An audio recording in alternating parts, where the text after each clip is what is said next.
So I will get to this picture in a bit, but I want to talk about the uses of patents and how people really don't understand the actual uses of patents and how they're really not that useful in a traditional sense. So first of all, let's just go over what a patent is in general. Supposedly a patent is take some money and I put it on something that I call a stroke of genius or a flash of genius. People use slightly different wordings, but this is kind of abstract, very subjective, and I patent something, and supposedly by the patent, it pays back the inventor money for the time and effort. So they will do stuff. Okay, that's what people traditionally say. Well, first of all, do people need to get paid? Absolutely. People need to get paid for the effort. People need to survive and eat food. But does this motivate work? Well, oftentimes I would argue, no. It might pay for the bills and equipment and stuff, but I'll get to that. But it doesn't motivate work, and oftentimes because, look, who doesn't want cancer to be cured? Who doesn't want all these illnesses to be cured? People also produce art since ancient times without patents. People produce everything. The more important part of a patent system or any system with copyrights or something it's that it's about giving credit to the owner or whoever is doing this stuff. Let's say I spent years researching and developing a new idea. I make a patent on it. Well, then everyone knows I did that idea. However, if someone else, there's no proof that I did it or public record, someone else might take the idea and use it to get ahead in society, like basically plagiarizing my idea. Other ways is I go into debt because I spent so much time and I did not develop it well with any protection. So let's try to first look at patents more as a form of acknowledgement that should not drive up prices of devices, because oftentimes what happens with patents is a big company owns them, or other big organization or university takes the patent out of the original patent inventor's controls. So patent's not making money to the inventor, it's making to the university, the institution, the company. Now, a lot of these companies are highly profitable. Let's take, for example, one of the most expensive things to develop and one of the most worthwhile ones is drugs. Drugs and a lot of other companies drug companies are one of the most profitable companies. They run at over 21% profit. Some people think as high as 70%. It depends on how you break down the numbers. Most companies run about over 10% profit margins. So with initial investment into the R&D. So they are making a ton of money. They could lose a little bit of money and they can make drugs and stuff a lot cheaper. So the argument but the inventors don't get that money. It's not the team, it's the big head ponchos, it's the organizers thing. Same thing is with when inventors invent something for a university. The university actually owns the right to patents, not the inventors. So it's not really motivating the inventors, it's motivating the big institutions. Yes, the big institutions might buy the equipment or anything for it, but is there an alternative that we can make patents less constrictive? Because right now patents are a very, very, very constrictive idea because they've shown that almost every idea, there's a huge increased amount of money in investments and people using it after the patent runs out, because then the average person can afford it. Or not the average person, of course, but people can more afford it. People are running less worried about legal troubles. So if we could get rid of the profitability aspect, people getting sued for patents, more people could develop ideas faster with drugs or anything. And a very extreme scenario of this would be patents on genes. Actually, almost every gene that's really significantly correlated with a disease, cancer or anything, has a patent on it. And that's a gene that you have. To test for that gene, I have to pay another company. I can't tell you if you have a gene mutation with that gene. This occurs with BRCA1 and BRCA2, which are one of the few genes that actually will really tell you if you're likely to get a cancer. BRCA stands for breast cancer, but increased chance of likely breast cancer, ovarian cancer, and a couple other cancers. It's one of the few cancers that if you get a mastectomy or a vasectomy or any other of those related procedures, it significantly reduces your chance of dying from cancer that it might be worthwhile and preventative. You can't get that tested from common gene testing without paying extra money because the company owns that, and that's your genes. So there's this awful profit incentive.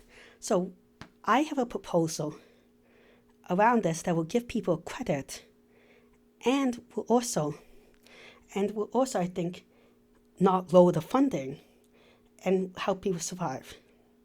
And that is that we, first of all, we limit what we can patent to only better ideas, and we limit the timestamp, so you can't have patents for like hundreds of years. That is more controlled. But let's look at how we pay it. Instead of paying the companies, let's pay the actual inventors directly. And let's say that every inventor can own only X amount of money from a patent. So it's evenly distributed, so no one's becoming a billionaire off of holding a billion patents they paid someone else for. That people can make it by. Now you can have thousands or 10,000 people, each owning a patent, earning up to the cap. And that way you can have a huge company that we have like thousands of people work to develop something. All of them get paid fairly. But each person has a limit to how much money they can earn from every patent they have on their name on. So if they own 10 patents, they will earn 10th the amount of money. Why do I think this is a sustainable thing? Well, in the cost of production, one of the biggest costs is always labor. Always labor.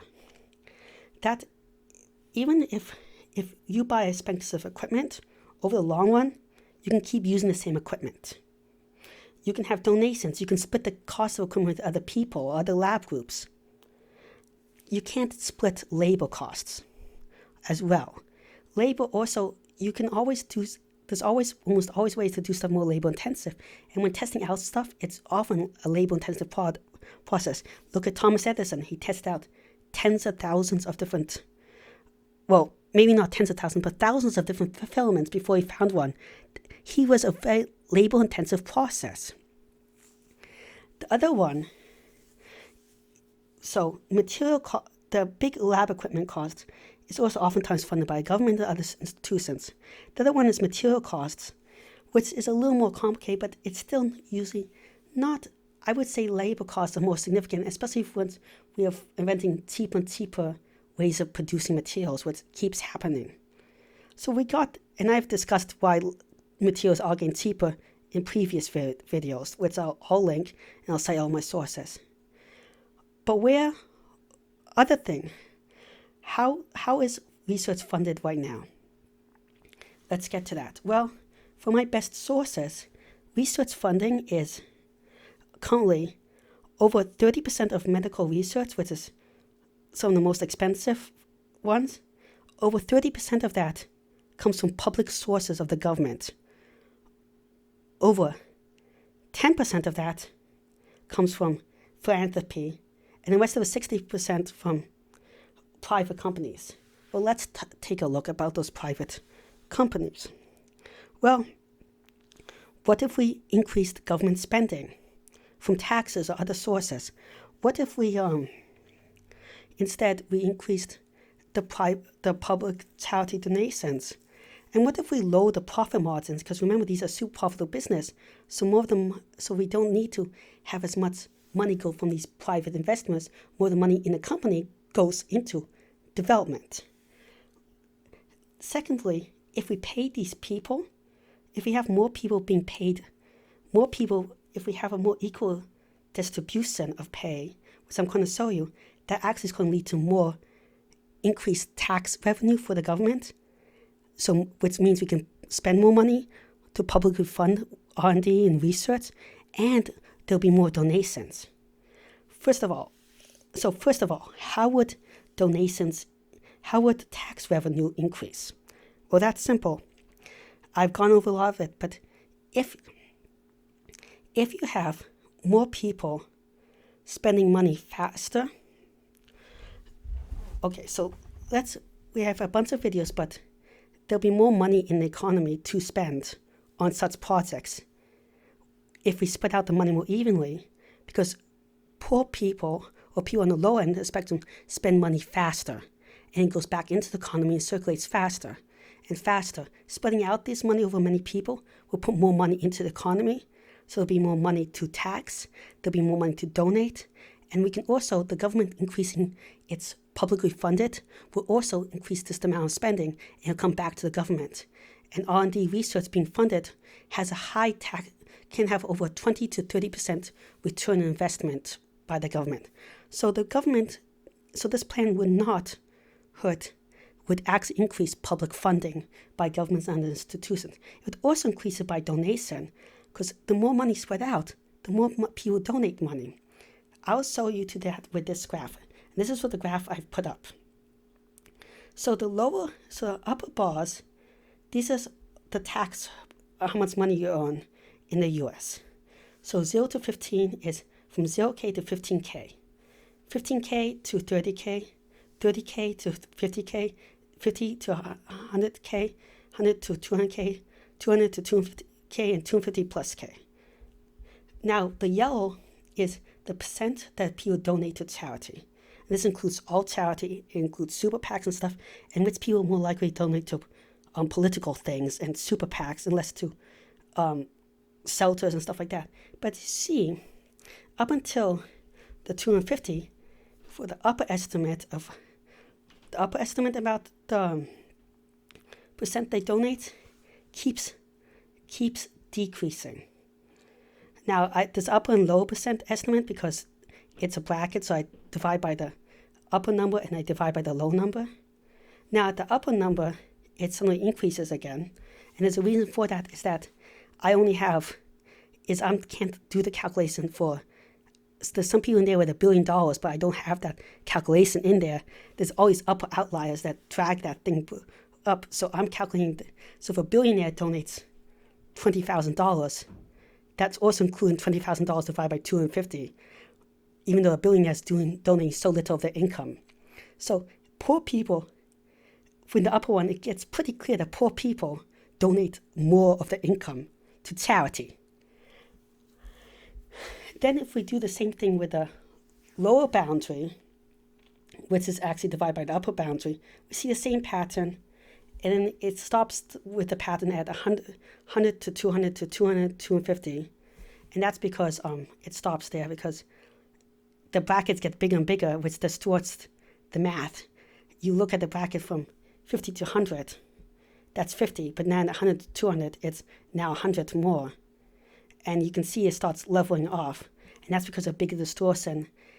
And I can't get rid of it, but you can see it with the first four. So poor people are also more likely to privately fund research for cancer drives and all these other things. Also, cheap research might be better and more publicly funded research, because that means we're not in the control of rich people or a set portion of rich people funding the research. No, we're in control of a broader range of people funding the research that earn less money. Or we can say that every drug proved, I believe last year, for cancer has over $100,000 annual cost. That's not affordable for anyone. So maybe even making research less expensive might make it more affordable for everyone. These are all arguments that making the patent system in a way I suppose will not decrease funding for research or incentive for research. Also based on just the moral principle that people want to do good, and that it would also more directly benefit the inventors or participants, because there'll be direct payments to them, not to a company, and the company will be limited. So other benefits, I think, of the system was it would also be a reverse. It's kind of would be help discrimination against disabled people, other people that might not have as much money. These would be example of this would be that, let's say say I have trial participants now in drug trials. If I can pay those drug trial participants based on the pattern for their participation, I cover some of the risks involved in the drug trial. But those participants, now that face harsher realities like cancer patients and stuff, actually can benefit from the contribution to society, and they get $70,000 instead of that $70,000 going to the drug company owner for each of those participants. This leads to a more evenly spread system because the drug owner can't earn more money, so why not just have them give it away, the extra profits, to the participants? They have a cap, they can only earn $70,000. So they will just pay that $70,000, the rest of the $70,000 will just go to all the participants. It will also motivate more people to participate in research if they know that they'll get paid. So more people might start participating in research knowing that they might get benefits from the pattern. It also might get rid of some frivolous patterns, because frivolous patterns, why would you want to spend $1,000, like somebody, like I think it was Apple patented square rounded edges on the iPhone and phones, and then there was lawsuits, and Amazon patented a way to make a white background. If you're a big company and you're not going to earn that much more money from these frivolous patterns, you're not going to invest that much, because then you have to defend it in court and law and stuff. No, you have to put in legit effort. So these are just some ideas of how we could reform the patent system and make it a little less subjective, that it's a stroke of genius, and give people credit, because credit is really the most important part of patents and just living by. And an even more wonderful thing is if we connect this thing to living wage, if we live in a place that has a lower living wage, the amount of money cost for patents will go down. And also, we can make sure that people that are truly creative or taking risks, they can have more freedom just to fool around, and they can have more time to experiment instead of trying to make a basic living wage every day, which is truly what we want. And we want people more free to just do whatever. Thank you very much. Please like and subscribe to this channel. I'm getting better at all this stuff. And leave a comment behind and share it. It really helps it out. And you're also welcome to ask any question in the comment section. Thank you very much.